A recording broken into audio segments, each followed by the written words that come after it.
UMKM naik kelas Jogja Istimewa.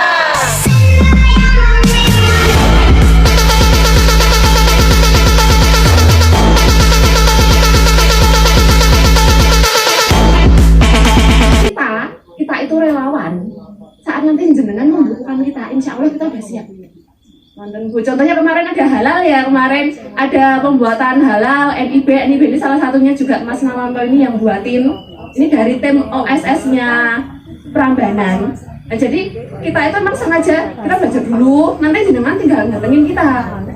Kenapa harus membuat PIRT?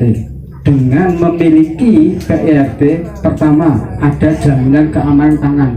Orang membeli produk kita menjadi lebih tenang. Di sini kita juga di sebuah forumnya kita punya divisi masing-masing. Untuk yang kuliner nanti ada Bu Ani. Jadi jenengan kan kalau punya usaha kuliner, butuh apapun tentang kuliner, misalkan jenengan pengen sambat, Bu, usahaku mandek, Bu. Murah duwe dana, entah untuk packaging. Waalaikumsalam, monggo. Entah itu packaging atau mungkin jenengan nggak bisa foto produk atau jenengan pingin apalah yang berhubungan dengan kuliner, nanti jenengan bisa larinya ke Bu Ani. Bu Ani itu rumahnya di Sorogeduk Lor, ya Sorogeduk Lor ini kebetulan ada anaknya yang mewakili, ada anaknya Bu Ani. Kemudian di bagian divisi kerajinan sinten nggih? Divisi kerajinan. Nah, untuk yang punya usaha kerajinan enten mboten di sini? Nah, ini nanti kalau ada apa-apa larinya ke tempatnya Mbak Tri Kurnia. Kemudian ada divisi napa, Bu? Jasa sinten nggih? Oh, itu ada Bu Narse. Nggih. Jasa itu udah banyak ya, nggak cuman jasa pijet ya. Jasa pijet ada. Di sini kan ada banyak ya jasa pijet ya. Kemudian jasa servis motor, servis mobil, servis peralatan elektronik, bahkan kayak usaha saya termasuk jasa. Jasa pembuatan buket ya. Buket itu kan termasuk jasa. Jadi jenengan mau bikin halal, PIRT, NIB, kemudian Haki, itu besok wah, itu larinya ke Mbak Arum. Nanti Mbak Arum juga larinya ke Mas Nawanto. Gitu. Ini Arum, ini Anis. Arum manis. Gitu, kemudian Mbak Dwi Nur tuh divisi juga ya. Ada pengobatan tradisional. Kalau jenengan punya suaminya di rumah itu bisa mijet sangroi, bisa bikin jamu. Itu juga termasuk divisi. Itu termasuk jamu itu termasuk obat juga ya. Itu nanti kalau ada apa-apa mau konsultasi itu ke Mbak Nur yang rumahnya Sembir. Sudah kenal nggih? Sudah kenal. Nah, kemudian Mbak Dwi Nur gitu. Kemudian saya sendiri, ini saya sendiri sebagai apa ya? Aku divisi apa toh, guys? Saya itu saya itu penyemangat aja sebenarnya. Penyemangat guys. Saya itu divisi kegiatan. Jadi segala macam kegiatan yang ada di UMKM Madurjo itu nanti saya yang ikut nemenin teman-teman sekalian. Kita murni relawan buat jenengan semua, Bu. Jadi kita benar-benar mau membantu jenengan semua. Kalau ada apa-apa nanti pokoknya lari ke kita, nanti insya Allah kita akan membantu. Tapi misalkan kita tidak bisa membantu ya kita dimaafkan ya, misalkan minta suruh motoin, kalau untuk foto-foto produk nanti lari ke saya juga apa-apa. Saya sudah udah bisa sedikit lah bantu, kalau apa tempat saya itu sudah bisa membantu. Tapi untuk yang lain-lainnya nanti kita belajar bareng-bareng ya. Kalau branding udah punya branding semua tuh, ini produknya, nama udah semua ya. Di produknya udah ada ini semua ya. Nah, misalkan di plastiknya itu, di pouchnya itu ya udah ada ya. Udah semua guys, jadi nggak ada masalah di situ ya. Tinggal kita nanti majuin. Berarti target kita setelah ini apa, Bu? Marketing ya, marketing. Apa di sini udah jadi ini distributor gitu, udah punya reseller gitu, udah ada belum?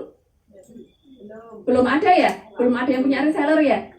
Nah, udah ada ini. Mbak saya ini bukannya saya ya. Ini kakak saya ini produksinya udah sampai mana-mana, dia udah nyetor ke warung-warung sampai manapun, resellernya udah banyak banget. Kebetulan juga sering dapat catering juga nyetorin juga. Jadinya ini salah satu kakak saya ini udah punya reseller banyak. di mana aja. Alhamdulillah udah banyak dan semoga lebih maju lagi dan produksinya setiap hari itu sampai dia nggak punya waktu sebenarnya. Nggak paksa Bu Asidi, nggak paksa. Mau melu, harus melu karena buat jadi contoh. Ini loh, anak muda aja bisa gitu loh, bisa punya reseller banyak. Sekitar berapa Mbak? Banyak ya, sekitar Madurejo tuh hampir setiap warung itu ada tempenya Mbak Yuni. Bukan tempe. Jadi bikin tempe dan itu cuma dilakukan oleh berdua dengan suami. Semoga gimana? Nama tempenya? Oh belum. Nah ini berarti jadi PR-nya buat saya sendiri ya. Saya sendiri sampai sebelah rumah. Masih polos. Oh ya sudah. Ini karena berhubung semuanya sudah siap, kita langsung ke materi pertama dulu ya. Langsung ke materi, nanti kita ngobrolnya lanjut nanti sore atau besok atau kapan-kapan ya. Makasih buat waktunya. Untuk acara selanjutnya akan diisi oleh Bapak Nawanto. Ini kebetulan dari Forkom UMKM Prambanan. Untuk waktu dan tempatnya saya persilakan. Sebelumnya assalamualaikum warahmatullahi wabarakatuh. Selamat pagi teman-teman. Ijazah semangat ora ini? Oke. Semangat. Iya, kalau saya bilang selamat pagi, semangat gitu ya. Selamat pagi, semangat. NIB itu tidak harus orang yang sudah berusaha. Nomor induk perusahaan jenengan itu masih punya, baru sebatas rencana saja sudah bisa buat NIB. Jangan menunggu membuat NIB itu kalau usahanya sudah maju. Sebelum sampai bahkan kita punya rencana saja sudah bisa membuat NIB. Maka harapan saya kalau memang panjenengan semua itu punya antusias dan punya keinginan untuk berwirausaha menjadi pengusaha, maka pertama legalisasinya adalah nomor induk berusaha. Ini poin awalnya. Selanjutnya setelah NIB, untuk yang bergerak di bidang kuliner atau makanan kemasan menggunakan PIRT.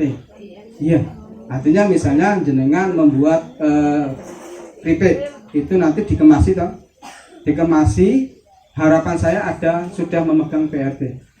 Karena PIRT ini akan berpengaruh kepada konsumen.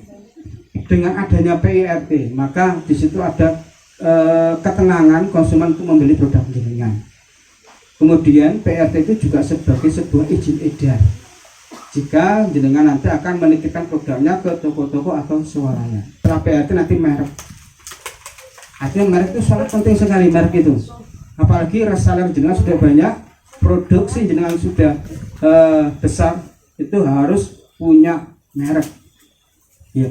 Karena merek itu yang pertama, itu akan memberi jaminan tentang produk jenengan. Gitu. Nanti kan misalnya tempe, jenengan masih polos. Saya jual tempe ini Mbak Sinten? Mbak Yuni. Oh ini tempenya Mbak Yuni yang laris itu loh. Orang kan nggak bisa membedakan. Ini aslinya dari Mbak Yuni atau dia produk sendiri, mengklaim atau mengaku-ngaku sebagai produknya Mbak Yuni. Ini resikonya di situ. Mas mungkin ada beberapa teman-teman yang belum mengerti PIRT itu apa gitu Mas. Sudah tahu semua? Belum ya? Sedikit tentang PIRT Mas. Kenapa kita harus membuat PIRT? Kenapa harus membuat PIRT?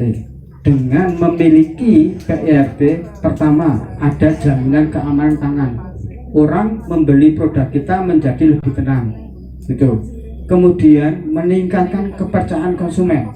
Wah ini resmi, ada izinnya, izin edarnya, kan berarti sudah aman, kan sudah mendapatkan izin edar. Kalau produk itu tidak aman, tidak akan mungkin mendapatkan sertifikat PIRT. Itu poinnya. Kedua, peluang pemasaran lebih luas. Kenapa? Kemudahan penjenengan untuk marketingnya. Jenengan bisa menitipkan produk dimanapun, baik itu nanti di swalayan atau toko-toko besar. Ada dua tahapan dalam PIRT itu, pertama bintang, kedua kunjungan ke lokasi. Itu baru nanti bisa diterbitkan PIRT. Kemudian juga ada uji labnya dulu. Produk jenengan akan diuji oleh Dinkes, gitu, untuk menjamin keamanan tadi. Gitu. Nanti materi akan di-share oleh panitia, gitu.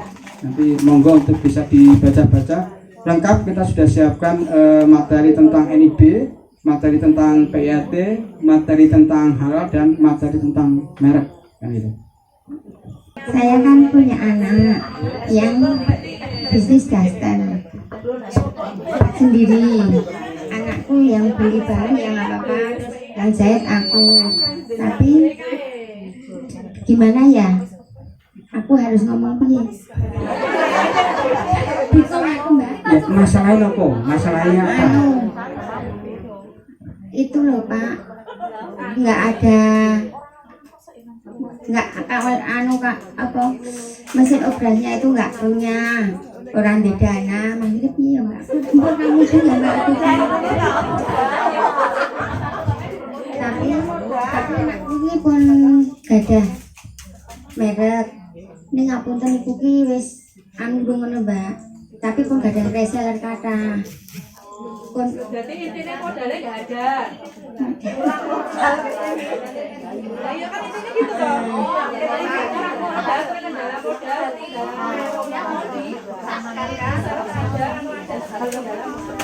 Ya. Saya menangkap ada yang paling pokok mungkin di sarana prasarana usahanya mesin obras. Kemudian tapi yang pertama saya ingin tanya dulu, mereknya itu sudah di HKI-kan atau belum?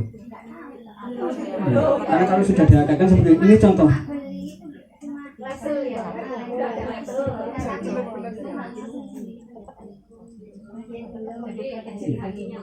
Iya, artinya gini, saya maksud merek itu kan ada gambar atau kata-kata atau kalimat di situ. Namanya apa? Jilbabin.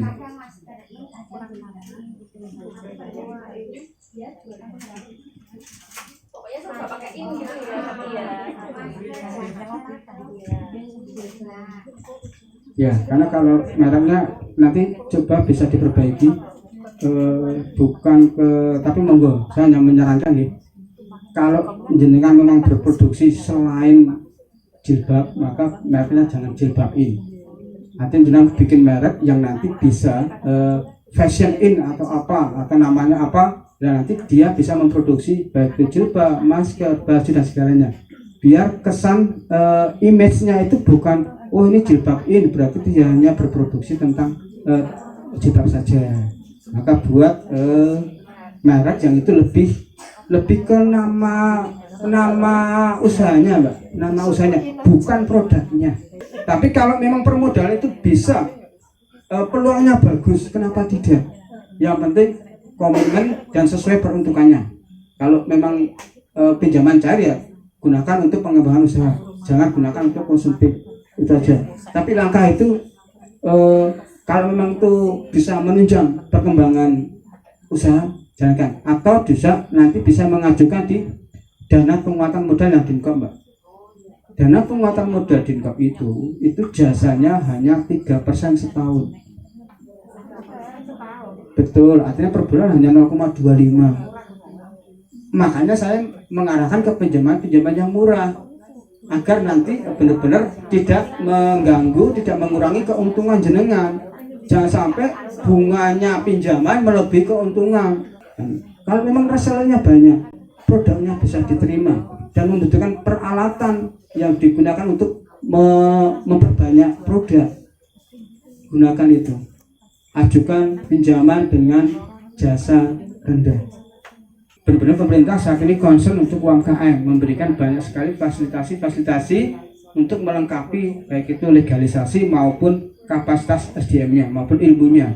Nanti mungkin ada manajemen marketing, itu nanti yang akan membantu jenengan untuk bagaimana bisa mengembangkan produk. UMKM Prambanan naik kelas, siap melompat lebih tinggi. Semangat, semangat, semangat. Matur nuwun.